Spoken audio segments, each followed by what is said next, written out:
لوگوں تک میسج چلا جائے.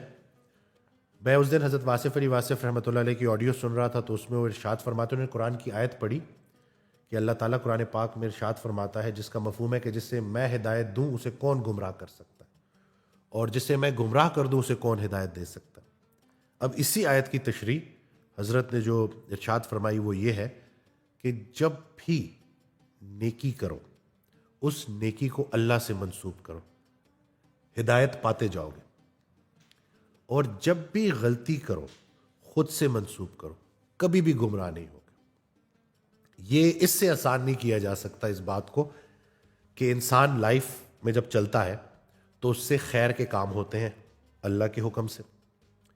جب بھی اللہ کی یاد آئے نا تو ہمیشہ یہ بات یاد رکھنا کہ اللہ نے پہلے یاد کیا ہے تو آپ نے یاد کیا، کیونکہ تم چاہ بھی نہیں سکتے جب تک اللہ نہ چاہے. تو اپنی نیکی کو اللہ سے جوڑنا کہ اللہ کی توفیق ہے تاکہ تکبر نہ آئے، تو ہدایت کا راستہ کھلا رہے گا، وہ دروازہ کھلا رہے گا.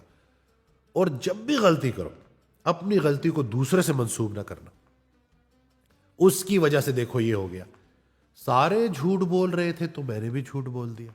اب سارے جھوٹ بول رہے ہیں تو آپ نے کیا بولنا ہے؟ سچ بولنا ہے. اسی طرح سے دوسروں کی گناہ کی اکثریت آپ کے گناہ کی دلیل نہیں بن سکتی. شیطان نے بھی تو یہی کیا تھا کہ اس نے بعد میں جب وہ کنورسیشن ہوئی، اس کا مفہوم ہے کہ جب اس نے سجدہ سے منع کر دیا، اللہ نے جب اس کو حکم دیا کہ سجدہ کرو اور اسے سجدہ نہیں کیا، تو بعد میں جو اس کا مفہوم تھا کہ آپ نے وہ بات صحیح طرح سے نہیں سمجھائی، یعنی کہ وہ جو ہے میرے دماغ پہ ذرا کچھ پردہ آ گیا تھا یا اس طرح سے نا، تو یعنی کہ اس نے فوراً اپنی غلطی اللہ پہ ڈال دی کہ آپ نے مجھے بات نہیں سمجھائی. تو اس لیے جب بھی غلطی ہو فوراً استغفر اللہ کرو اور بولو کہ یا اللہ غلطی ہو گئی، معافی دے دے. معافی مانگنے والا بھی بڑا دلیر ہوتا ہے اور معافی دینے والا بھی بڑا باہمت انسان ہوتا ہے. آج کل اگر آپ معاشرے میں دیکھیں، لوگوں سے جب آپ بیٹھیں بات سنیں تو وہ کہتے ہیں اس کی وجہ سے یہ ہو گیا، پھر اس کی وجہ سے یہ ہو گیا. حالانکہ حقیقت یہ ہے کہ عقیدے کا پختہ انسان جو ہوتا ہے نا، اس کو ہر راستے پہ نیکی ملتی ہے. کسی نے آپ کے ساتھ برائی کی، آپ جواب میں اچھائی کر دو. ایک آڈیو میں ارشاد فرماتے ہیں کہ بدی کی بھی ایک اچھی بات ہے کہ بدی سے دور نہیں ہوتی، نیکی سے دور ہوتی. تو کسی نے اگر آپ کے ساتھ برا کیا تو آپ کے پاس گولڈن اپرچونٹی ہے اس کے ساتھ اچھائی سے پیش آ کر اس بدی کو دور کرنے کی. کیونکہ آپ دیکھیں نا کہ جب لوگ آپ کی طرف پتھر برسا رہے ہو، آپ کو برا بھلا کہہ رہے ہو، اور اگر آپ نے خاموشی رکھی ہوئی ہے اور صبر کر رہے ہیں اور ریئیکٹ نہیں کر رہے، تو آپ ایک بہت اسٹرانگ پوزیشن میں آ جاتے ہیں. ولنریبل آپ کب ہوتے ہیں؟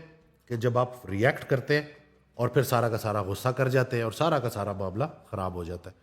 تو اس لیے اصلاح اس میں جو ایک پہلو ہے کہ دیکھ کام کرنے اللہ کے حکم سے کرنے ہیں، اللہ کی توفیق ہے تبھی کر رہے ہیں، اور دوسری طرف جب بھی غلطی ہوگی تو توبہ کا دروازہ کھولا ہے.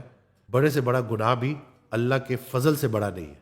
تو جب اللہ کی وہ قرآن کی آیت ہے نا کہ میری رحمت سے جو ہے نا وہ نا امید نہ ہونا، تو وہ یہی ہے کہ جو مرضی ہو جائے خیال آپ کا اللہ کی رحمت کی طرف ہونا چاہیے. اور یس، سنگت بدلے.